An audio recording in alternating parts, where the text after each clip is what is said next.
The following podcast is taken from a live broadcast on Inspire FM.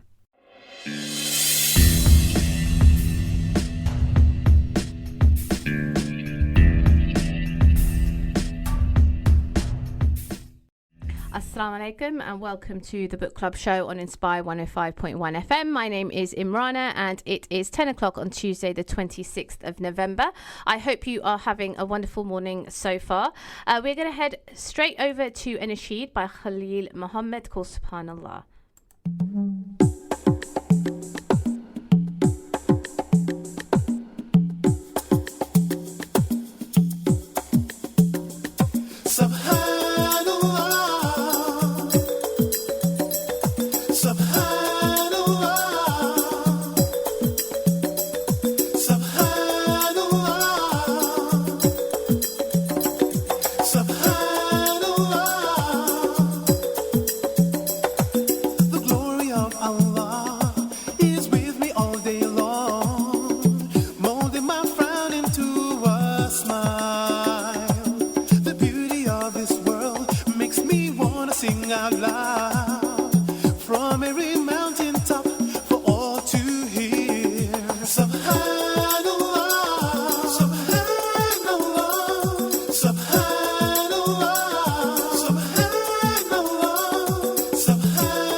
Assalamu alaikum and welcome to the Book Club show on Inspire 105.1 FM.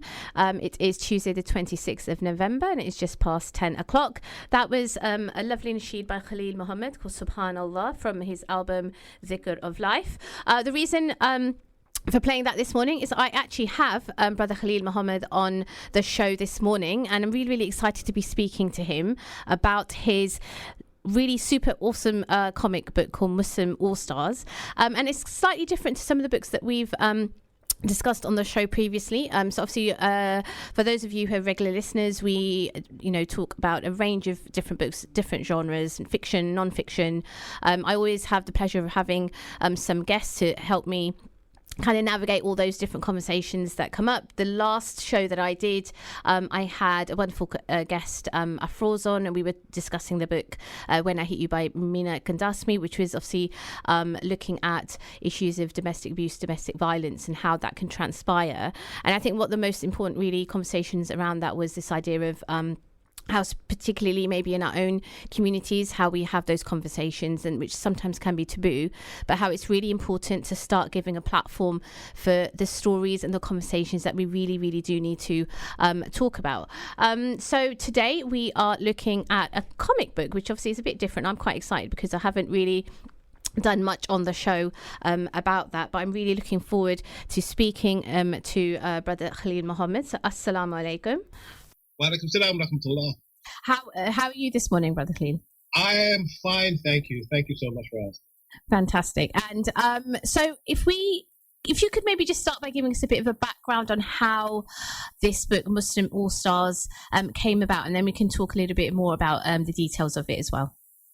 Well, the copy that we've released quite recently, Muslim All Stars Monster Mayhem, that is actually a follow-up from the 2012 Muslim All Stars Helping a Polonsky, which was originally published via Cube Publishing, which is like a subsidiary of Islamic Foundation in Leicester. So we released that through them first, and it went quite well. It did quite well, but I don't know how controversial you wanted to get. But through some shenanigans, if you like, it didn't. They didn't want to produce the second one. Yeah. So I thought, well, you know what, let's do it ourselves, and I wanted to make it bigger and bolder. And that's kind of where the roots of it began. It was really about, in terms of the story and the characters, it was just about, you know, having a format for children that dealt with contemporary issues, that deal with things that they can relate to now. It's not necessarily trying to teach them anything. It's just trying to show them what you can achieve or what can happen if you come together, even if all the characters are quite disparate and they're quite different in their character and in their outlook. How circumstances can pull them together and yet they can still achieve quite a lot. And it was also meant to be a watered down version of another one of my projects called The Adventures of Hakim. Because originally I did pitch The Adventures of Hakim to the Islamic Foundation, but they felt it was a bit too racy. Right. It had fighting, explosions, drugs and stuff like that. So they wanted a lower key version. This is what the Muslim All Stars are meant to represent. Right. It's a group of children who don't resolve their conflicts through fighting or any kind of harsh conflict. They are all about talking and sitting down and understanding and dealing with conflict in that. Yes, no, amazing. And so is a comic something that you were interested in and read a lot growing up? Or because I know that it's kind of a big thing at the moment, I guess, where maybe it's being kind of invigorated for young people, but were you always interested in comics? Yes, aside from my mother's milk, I was raised on comics.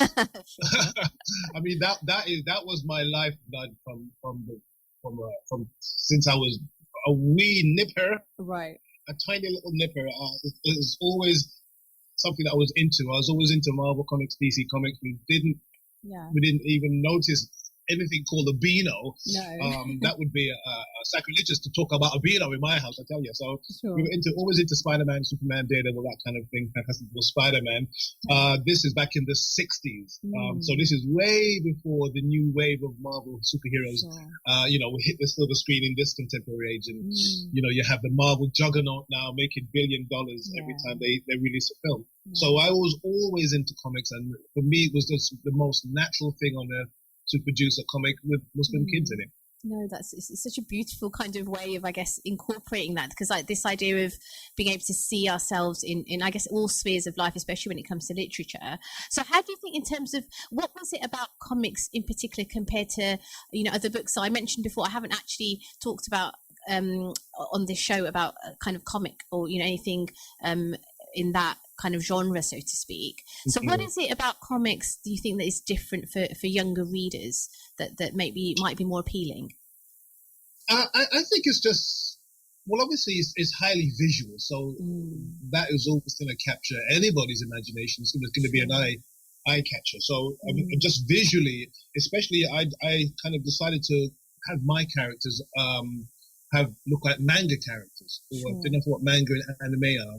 They're Japanese animation, even Chinese animation. So it's visually, it looks like a mainstream thing. It looks like a manga or an anime book. That was something I deliberately wanted from the outset, and I just continued that theme when we continued the second book, the Muslim All Stars, Monster Mayhem.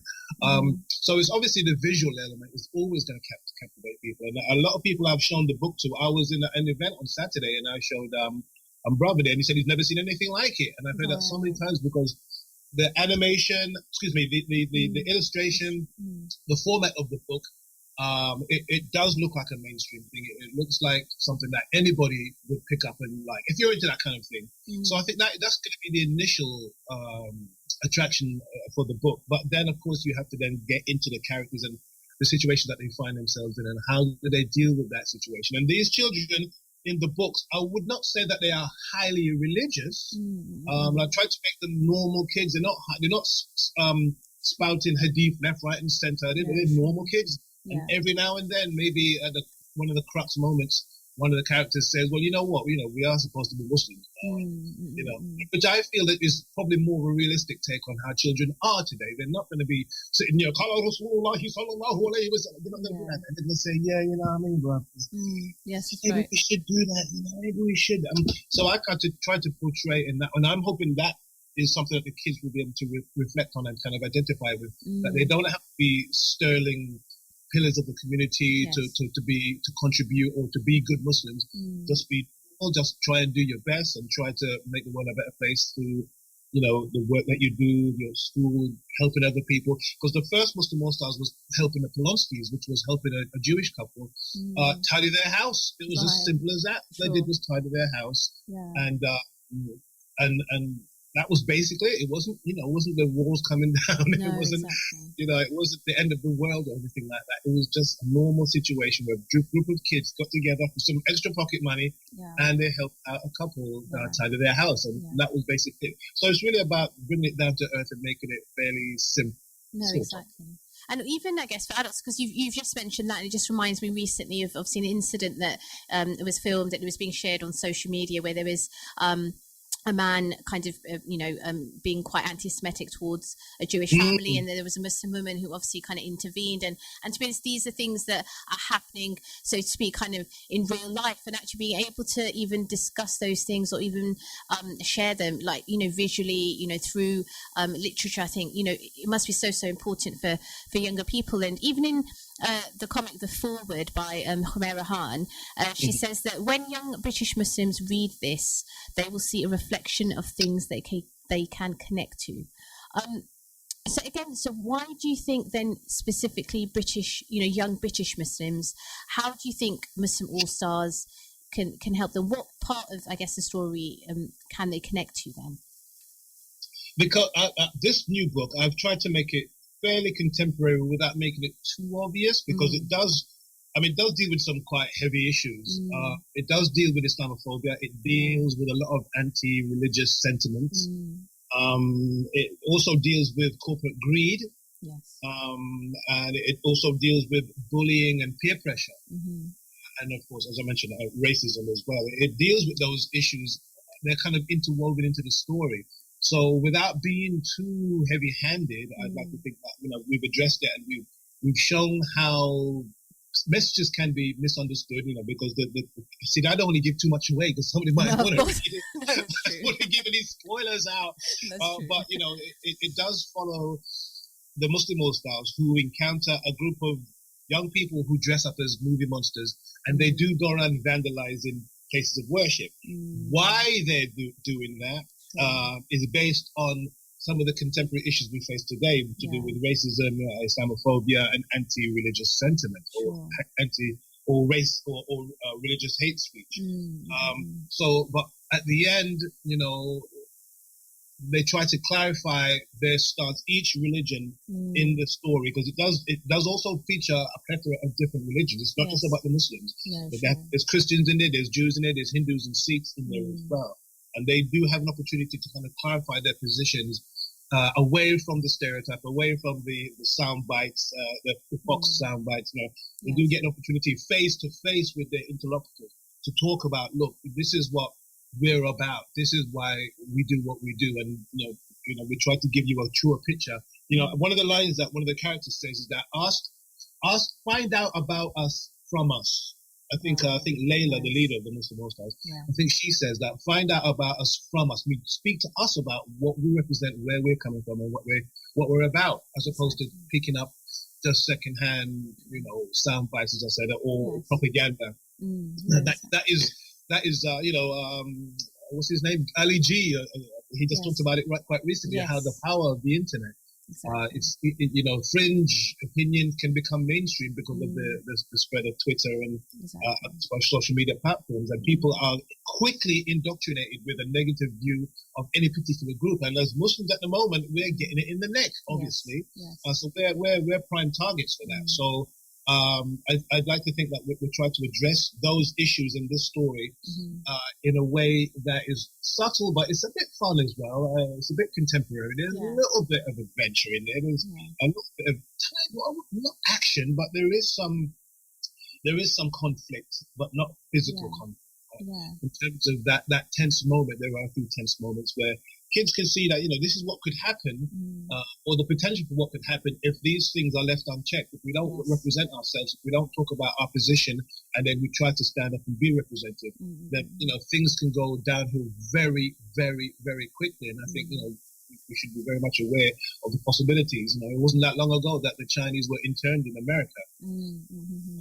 If you had, 1/4 of Chinese blood, you were interned, and there was a massive outrage. So these things are easily possible, and in the climate that we're facing at the moment, it could easily go sideways unless we keep an eye on these. Yes, absolutely. And I think it comes back to, this idea of, I know we touched upon it, representation, and someone like, Riz Ahmed, who's the actor, he spoke about this, in terms of we need to maybe stop using this kind of notion of diversity and actually start talking about representation. So somebody yourself who obviously you've written Muslim All Stars, obviously you're an artist in your own right.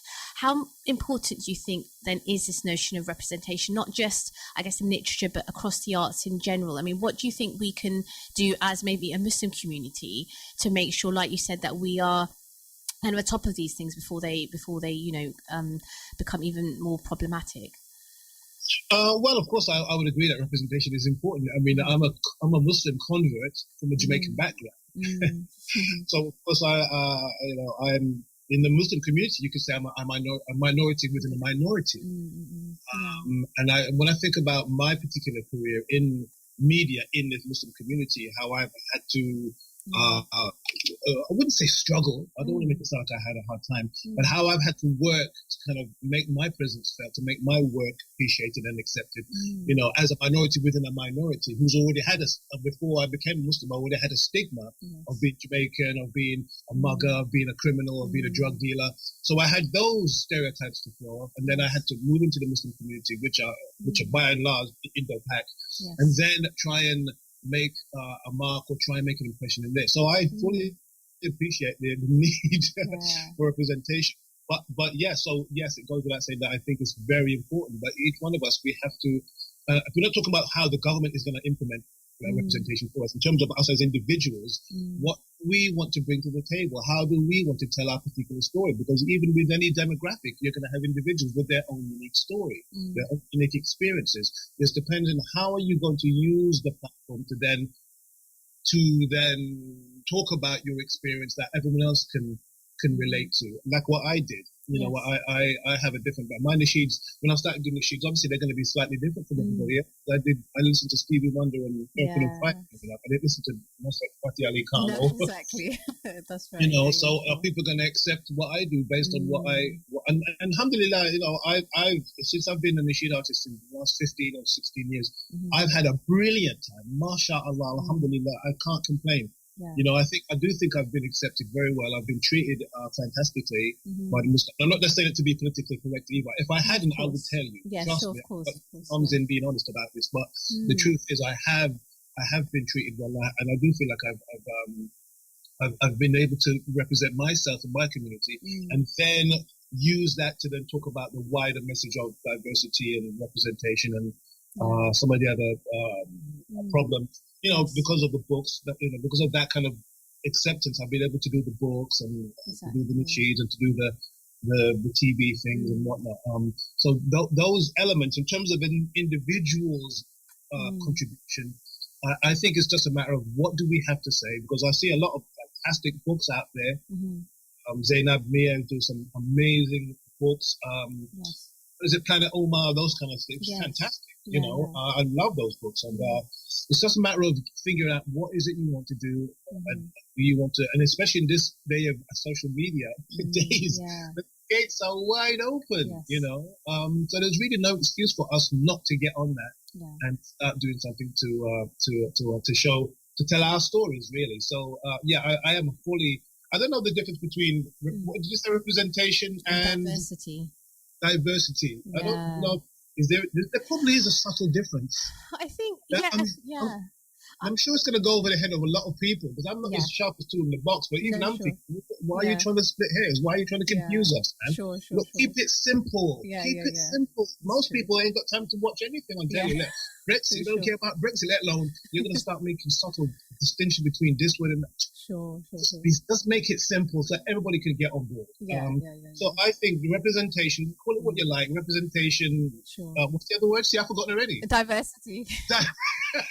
But it is, you're right. I need to write it down. They become, they become sound bites. They get relegated, like you said, to just being almost, like buzzwords. But I guess it's what you're saying. As I guess, people of color in the arts, or just generally, it's those things that. But you're right. I think we just need to do what we can, and like you said, in terms of your own journey and even with South Asian communities, there is sentiments of anti-blackness and all these things that we do need to really I kind of address. And I think what was so powerful when I started reading Muslim All Stars was just looking actually at the characters and how not that I didn't expect it, but obviously they were really kind of multi-dimensional. So you had one of the characters who was diagnosed with Asperger's, and you've got Sumaya who lives with her mum and stepdad. And so how important was it for you to ensure that actually the characters really did kind of just reflect the reality of how young people and how families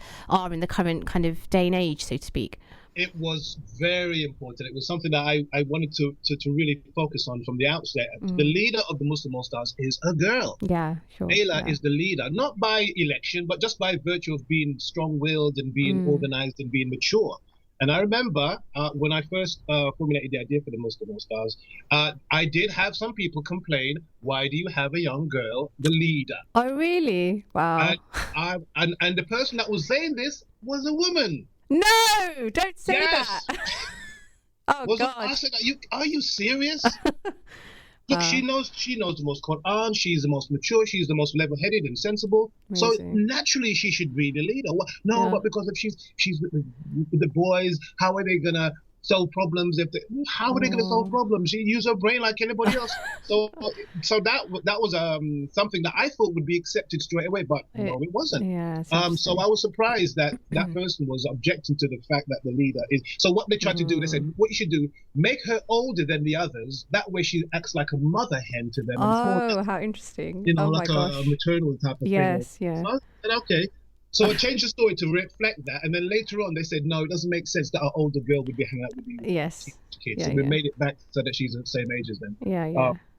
But of course, because it's sorry to cut you off, but again, it's that thing where we, as mothers, even in Muslim communities, if we are valued only as mothers, that's also sometimes, of course, we know in our deen that obviously motherhood is kind of such a high status, but by the same token, not everyone is a mother. We can't devalue womanhood associated with being a mother or not. So I think, it makes sense to have a young girl as the leader, of course.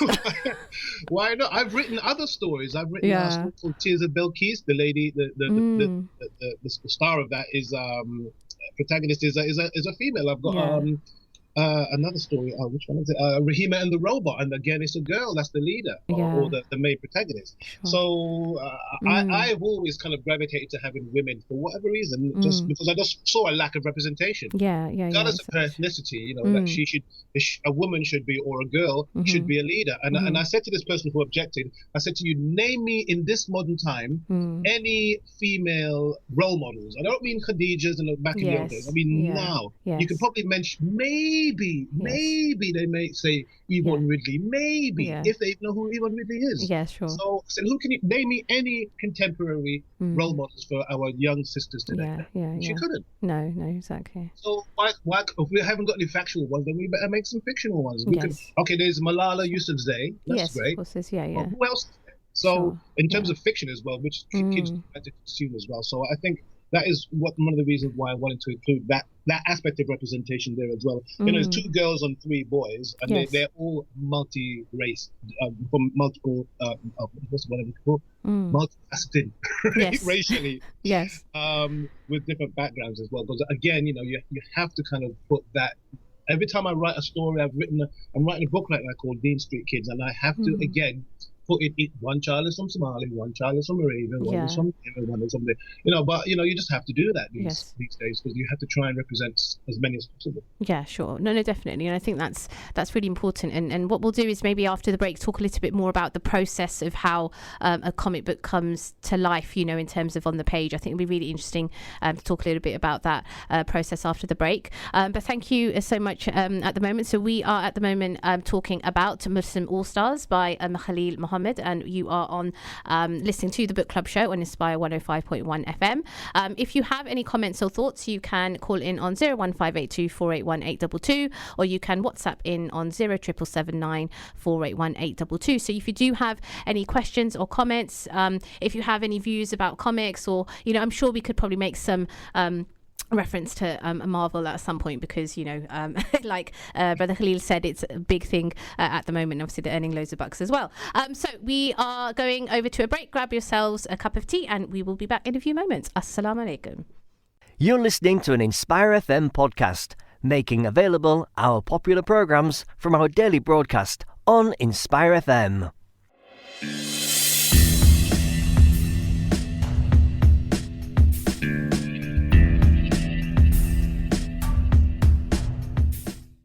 Assalamu alaikum and welcome back to the Book Club Show on Inspire 105.1 FM. My name is Imrana. It is 10:30 on Tuesday, the 26th of November. We were just before the break talking to Brother Khalil Muhammad about his comic book Muslim All-Stars, and it's been really, really exciting for me actually, because I haven't been able to talk on this show about anything to do with comics, and I think it's great. I think my girls actually enjoy reading comics, especially my elder daughter who's 10, and I think it's coming back to what Khalil was saying just before the break about it being really visually rich, and I think being able to look at the page and have these amazing kind of illustrations, but also have this kind of really engaging story. But obviously what makes Muslim All-Stars unique, I think in my opinion, is the fact that we have Muslim representation in comics, and just have really multi-dimensional, multifaceted characters that are really contemporary, and I think truly reflect I guess the families and the children and the people that we see in kind of daily life, and I think that makes it so relatable. So I'm really pleased to have Khalil Muhammad on as a guest. So assalamu alaikum. Wa alaikum salam. Thank you so much for staying on the line. Did you get yourself a cup of tea or anything? I did, yes. Good. Yeah. So just before the break, I was saying that it'd be really interesting to find out actually what the process is of being able to produce a comic. Like, who do you need to work with? What's like in terms of steps? What's the first thing you have to do, and how you end up with this beautiful comic at the end? Well, for me, the first thing you have to have is an idea. You have to have something you feel passionate about, something you want to talk about, or a message you want to give, some kind of sentiment, or some type of I don't know, just something you want to say, something that you feel passionate about, because it's going to have to be something that you feel passionate about. It's going to have to be something you love, because you're going to spend a long time on this project, because there's a lot to do. So having an idea, having a concept is the first thing to think about, having a message. Then of course you need to talk about writing it, putting it down. What age group is it for? What kind of a language is it? Is it first person? Is it like a narrative thing? Is it poetry? Is it a story? Is it fiction? Is it fantasy? Is it non-fiction? You have to think about who you're dressed. Sorry? No, I'm just saying, there's so much to think about. I'm just thinking, even before you start, it's amazing. Yeah. Right. So each one of these things I mentioned, they are all have been highly successful for a variety of writers in the wider market. So it is important to figure out your voice and what you want to say, who you want to say it to, and how you want to say it. So once you've figured out, I want to make a story about a group of kids, and they're sort of in London, and they're sort of they're not going to fight anybody, but they want to have deal with some issues of the day, like what I did. So then you probably have to write it. But writing it's not as easy as it sounds. I don't have any formal training in writing. In fact, everything I do, whether I do the nasheed, whether I do the Kids Round show, my hosting, my illustration, my design, I don't have any formal training in any of it. I didn't go to college, university, or anything. Sure. I'm definitely what they call autodidact. Right. Everything I do is self-taught. So I've had to work at everything I do to try and make it acceptable, to make it at comparable level. I write things, I send to people, I write them again, and I show it to people to try and get an idea. Is this good writing? Is that good bad writing? I watch loads of writing tutorials, workshops online. This is what I'm saying, what I said before, in terms of accessing information from the internet. The world is your oyster. There is no more excuses about I don't know how to do something, I don't know where to go, I don't know what to ask. That problem is out of the picture now. It's no longer an issue. There's so much help out there that you can use to hone your skills, your craft, and your ability to send a message. Once you've written that story and you're thinking, yep, I've said it to a few people, it sounds good. And some people have even cried over my story. Oh my gosh, it's so good, right? Not my story, I'm saying that person. No, sure. So this fictional person we're talking about. Yes. Then you might want to think about, okay, I want to illustrate it now. Now, because we're Muslims, some Muslims don't like to show eyes. They don't like to show the face or things like that. So you might want to think about that. Then the style of it, is it going to be stickman? Is it going to be highly illustrated like mine? Is it going to be fairly basic? Are you going to do it yourself? If not, who are you going to get to do the illustration? I didn't want to illustrate my own book. So I found a very awesome illustrator by Hilal, what's his name? Hilal Razaki. He's a Muslim guy from Malaysia. Very famous manga / anime illustrator, and I was, by the grace of Allah, alhamdulillah, I was lucky enough to get him to illustrate the first book. For the second book, I didn't want to illustrate it again, even though I can. I said, no, I don't want to put my head in that space because I was doing other things at the time. I found somebody else who could do it, a young man called Rejmas Musa, also in Malaysia. He's the one who illustrated this for me. Negotiated a fee for each illustration. Described each scene to him. This is what I want to happen here. Then I tweaked it, and then he'd illustrate it and send it over. And then I forgot to mention editing your book as well. Getting a professional editor to look at what you've written, because there's going to be grammatical errors. There's going to be other considerations, plot holes and things of this nature they may pick up on. Your book, if it's going to be similar to what I'm doing, like a comic, you need to talk about design. Are you going to do it yourself, or are you going to find an illustrator to do it for you? Where are you going to find that? Are you going to go to Fiverr? Are you going to go to Years of Quid, or you're going to go on Facebook and just advertise for an illustrator? Well, you need to think about that. But at least you've got the ability to ask out there. It's not that difficult anymore. Back in the day, I had to go through the writers and illustrators handbook to get illustrators, or have to look at the back of magazines to see who did it and then try and get the contact person, details for that person. That's what we used to do back in the 70s and 80s, but now it's at your fingertips. So then designing it, and then of course if you're gonna you want it to get out there, so you're gonna think about publishing it. Are you gonna self-publish? That's a nightmare. Or are you going to try and find a publisher? That's a nightmare. I hear you. There's swings and roundabouts for each one. If you're going to find a publisher, then that's going to be, that is just the way it is in the business. If you're going to put together maybe a short synopsis of the story to give them a feel of what it is, maybe a few sheets to show the illustration, to show the concept. There's a few Muslim publishers in the UK you can go for. Or if you want to go the route of the self-publishing, direction, again, there's many tutorials online that you could watch to get an idea of that. So there's a few steps that you have to go through to get that book out there. I've self-published this one myself, and the Muslim coloring book as well. It is very, very hard. Because you're responsible for the stock, you're responsible for getting it on Amazon, you're responsible for advertising it and doing all the little I didn't illustrate the book myself, but I designed it, I wrote it, I put it together.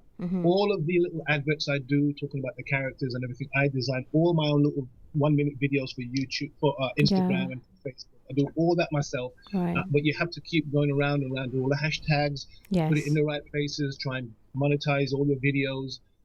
There's a lot to do. If you have an organization or a publisher that's already geared up for that, they have a machinery, they just plug it into the machinery and it goes. The first most small stars, I know, is in Canada, I think it's in France, it's in South Africa, because obviously Islamic Foundation, they have the network already, so they just distribute it for their distribution on.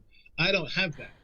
So Sure. that means I'm pretty much starting from scratch. And for a nasheed artist who's been in the business for 15 years, it really was, going back to basics. Because Yeah. I can't use my name to sell a book. The book has to sell itself. I can't say I'm Khalil Muhammad. I'm a nasheed artist. Sure. Right? The book has to be sold on its own merits. So I find myself starting from the very beginning and still trying to make my way through again all the other wonderful books which are out there. Yes. So it is a lot to do. Yeah. I feel almost. God, I feel exhausted actually listening to it. But honestly, it's so amazing that it's out there and people can actually, buy it. And can you just mention actually where people, if they're interested in having a copy, where they can get one?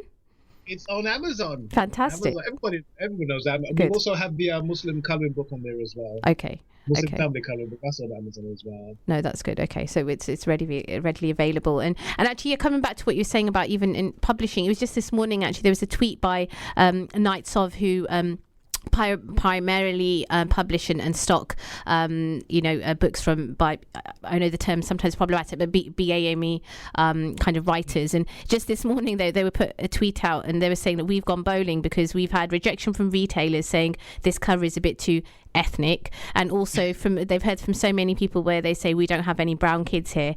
And it must be so disheartening when you as many people as an artist and as somebody who's trying to get into publishing to have those barriers and challenges, but all the more reason to really admire actually what you've done. And I think the Muslim All Stars book is so it's just it's beautiful in terms of aesthetically, but also the story itself is really amazing. And I think again for young people reading that, it's just great for them to have access to it.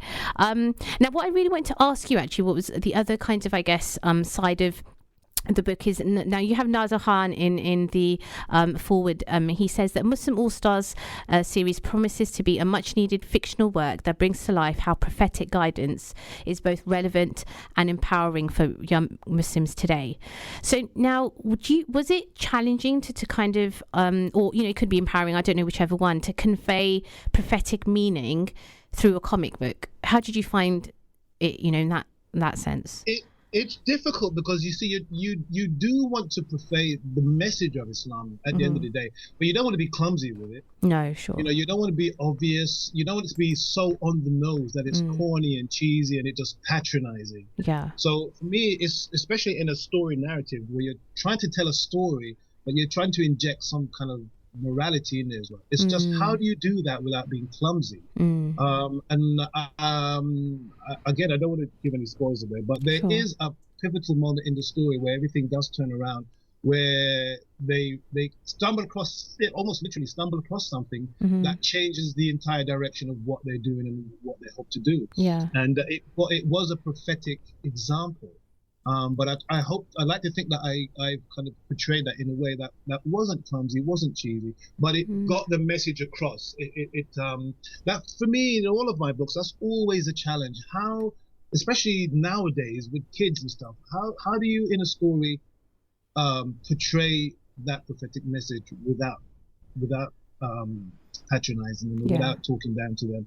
And I still, even as I'm writing these present books, I'm writing the Dean Street Kids at the moment. I'm illustrating it as well. I'm finding that is we're talking about the 5 pillars, but I'm looking at it from a different perspective. For example, with Shahada, one of the children, she doesn't understand how Allah can be one. Now, I know most stories would assume that kids would understand that, but I'm taking a different angle to say, well, not necessarily. Not necessarily. Throughout history, human beings have always had a problem with monotheism. That's why they run to idol worship. Why do they keep going to idol? Because they can't understand how Allah can be one. It makes sense that, well, Allah may be one, but maybe essences of Him are in other objects of creation. So this girl is kind of similar to that. She's saying, well, how can Allah be one if there's like 1 million stars, 1,000 different people, there's so many, different types of there's 1,000 leaves on a tree. How could one God deal with all of that? And so I try to talk about the Tawheed, but from a different perspective, not one that is taken for granted that it's written that it's writ large that we all assume that Allah is one. No, I don't think that's the case. I think that what I wanted to say is that, look, what would you say to a child if they couldn't understand that Allah is one? Yeah. And you've explained it to your blue in the face, and she doesn't understand it. So that's the kind of, so I try to deal with that in a roundabout way, which is, I think, not that obvious. Sure. That obvious. And of course, in the end, somebody, one of her friends, after her mom and her dad and her teachers try to explain it to her, she still doesn't get it. One of her friends leaves all these little messages in her lunchbox, and one message in her coat, and one of the messages says, well, there's so many footballers, but there's only one captain. There's so many ministers in Parliament, but there's only one Prime Minister. So try to get her head to think about, oh yeah, so there can be one leader of everything. Yeah, blah, blah, blah. sure. So trying to find a way to subtly push her in that direction without coercing her and making her feel like she's under pressure. Yeah. So getting that prophetic message in stories is very hard. When the children or the audience is younger, you can do it a bit more heavy-handedly. Yes, sure. But when you're talking about 8 and upwards, and where they've been reading Harry Potter, and they're reading these guys that are writing some amazing stories, you're really competing with them in terms of how do you get that message in your story without, again, being clumsy or heavy-handed. Yeah. So it's an ongoing challenge. It's an ongoing challenge, and everybody has to kind of. That's one of the things that you can get as much help as you like, but you have to decide which way you want to go. Yes, exactly. And I think actually it's really important to be talking about these things, because you're right. I think sometimes from books that I've purchased for my children, when I'm kind of looking for them to have something relevant in terms of faith, you're right. Sometimes it can be quite, I guess, heavy-handed, or very, a lot of focus is put in it, and it almost takes out the... I think what my children are perhaps looking for in terms of being able to just, relax and enjoy a story, it does sometimes come across a bit preachy, if I'm allowed to say that. Yes, not obviously not all the exactly books. Yes, not obviously all the books, but that does sometimes happen. I think, that's why something like Muslim All Stars is, and I think, to be honest, having read it balances it, really well. And the other question actually I was going to ask is, because in each there's a couple of pages where you have like in bubble writing, what would the prophet do, That's so right. And how do you think, so then that kind of intervention on here and there throughout the book should contribute to the reader's experience? Because we do have a plethora of different levels of understanding amongst our youth, our kids. Some of them may be more religious than others. Some may want a bit more out of their story. They may want to have something that is going to challenge them a little bit more, and it's also can be used as a learning tool for the parent.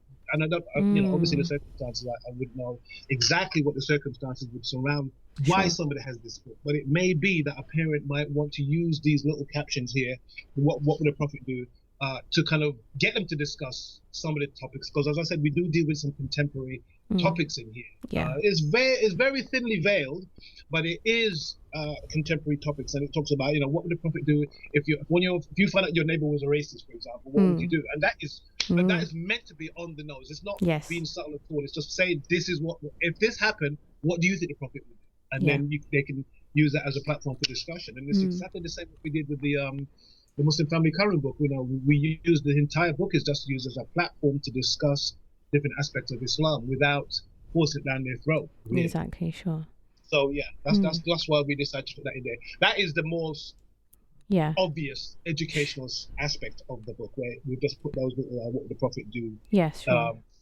Bubbles down the bottom there for each illustration. Yeah, no, and I think it's really important. I think that's what's really interesting about it, because I think sometimes in our communities, or just generally, we sometimes shy away from talking about the really hard-hitting issues. But it's so important. I think we're living in a day and age where we need to be confident enough to be able to have those difficult conversations, whether it's through literature, whether it's through general arts, or even being on Inspire. I think it's this is a platform that we have, and alhamdulillah, such a big blessing, and with everything that's happening in a social political climate as well. And I think being able to involve families, well, like you said, so for parents to use it as a tool to have those conversations, and it makes it so much easier. I mean, I'm a parent, and sometimes I dread having to have those conversations with my daughters, but actually if I can use a book or a story, or even a program, a movie, it could be anything, but use those as like an anchor, and just say, well, why don't we talk about this now? And I think it's so helpful. I've had a couple of comments from listeners. So we've had Rosalia Gallo saying that sounds like an awesome educational tool for children, and she's also added that this brother is inspirational. So there you go. And we've also have Mohammed Matloub, who says that I think it's good to portray women as leaders to encourage great minds. So yeah, I mean, so great to have those. Matlub is one of my regulars, and he's Awesome. my longest-standing listener for the Kids Round show. Oh, fantastic! Yeah, so he's always been. I can always turn around. Matlub is always there. So Matlub, thank you, bro. no, that's good. That's good. And so in terms of the you said obviously the book can be purchased on Amazon. And how about if anyone wants to get in touch with you? Maybe they have an idea, or they just, maybe it's an organizer who wants to have you involved to speak, or what's the best way to get in touch with you? Would be to suppose you should email me, or you can get in touch with me on social media. Okay. We on Facebook, Yes. on Instagram as well. So that would be the best way probably the best way. Yeah, the more direct, because sometimes when you give the email out, there's so much junk in there. It might. I have to be honest, I've deleted things that I shouldn't have. No, sure. So on social media, you can message me as well. I forgot to mention that the Muslim All Stars and the Muslim Family Comic Book, they are available from Hira Books as well. Okay, is that on Dane Street? Oh, fantastic! Yes. Yeah, they're available there. So get ye down there. We've given them a good pile the other day as well. So we've got Muslim Family Comic Book and the Muslim All Stars down Dane Street, Dane Road as well. So you can pop them on Dane. Fantastic. Yes. No, I love Hira Bookshop actually. So yeah, the brothers that run it are really, really helpful actually. Yeah. Even when you go. So yeah, they're based on Dane. Is it Dane Road? Is it? I think it's Dane Road. Dane Road. Yes. Okay. Yeah. Fantastic.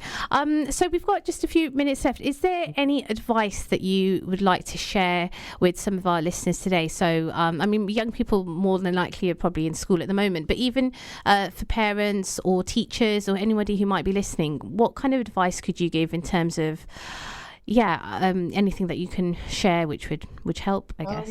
I'd say on Saturday I'm going to be awarding, because I'm a judge for the Young Muslim Writers Award on Saturday, so I'm going to give a little talk there and I'm going to present some of the awards. Fantastic. And what I'm going to say is similar to what you're asking, is that what advice would you give? And for me personally, I found that the ability to experiment with different aspects of media, if you like, has been invaluable. The flexibility to do that, because I started off to be honest, even though I'm more known for nasheeds, I didn't start doing nasheeds. I started off doing illustration. I did book illustrations. I did computer game illustrations. I worked for Atari. I did some costumes for Portugal Carnival. I did signing. I did record labels and record covers. Then I became Muslim. Then I put that aside. I wasn't quite sure if I should do illustration anymore. Sure. Then I went into design. So I honed my skill designing using Quark Express and Photoshop and things like that as well. And then I went into nasheeds. And then from the nasheeds, I went into doing a radio hosting for the Kids Round show, 777-948-1822, right? So we did that as well. Then I went into hosting things on television. Right. But the point I'm making is that the ability to try different things. It's good that you want to try one thing. Maybe you want to start off with one thing, but don't limit yourself to that one thing. As writers and people who express themselves, you draw from so many different sources to inform your stories, to inform your narrative. You draw from so many sources. As long as they're not haram, yes, I would advise them to absorb as much as possible, especially if I was the way I am now, 30 years ago, I would rule the world, because there's the resources that we've got available to us now in terms of the internet. Oh my days. Yes. It is absolutely phenomenal. And all it takes is for us to be focused, to know what we're doing. To be honest, let me scratch that. Even if they're not focused, have a go. Yeah. Yeah. Have a go at something, because you probably find that you're going to chop and change anywhere, and that's fine. That is okay to chop and change. The amount of times sometimes I'm here, even today, before the show, I was working on one of my nasheeds. Oh my, amazing. Then yesterday I was working on the book. Right. So exactly. I'm in a position where, alhamdulillah, I'm able to do that because I did that before. I was able to have the flexibility while I was making a living, because everything I do now is 100% for the Muslim community. Yeah. The machines, the books, everything I do. So I'm able to make a living at that. and still do it. Before, when I was living with my mum Yes. and stuff like that as well, I was able to had that flexibility to try and experiment with these different aspects of entertainment and media and writing and so that's what I would suggest. Let them experiment with other things. If they start something and they get fed up with it and they want to chuck it all away and try something else, allow them. Don't restrain them. Don't let them feel guilty for want to try something else. Let them experiment and flex their muscles. Yeah. There will be a richer artist for it. There will be a much more profound artist for having the ability of trying all these different things, and maybe they'll come back to it, maybe they won't, but it will inform them as an artist going forward. Yeah. That's beautiful advice, mashallah. It's been an absolute joy having you on, Brother Khalid. Thank you so much for your time.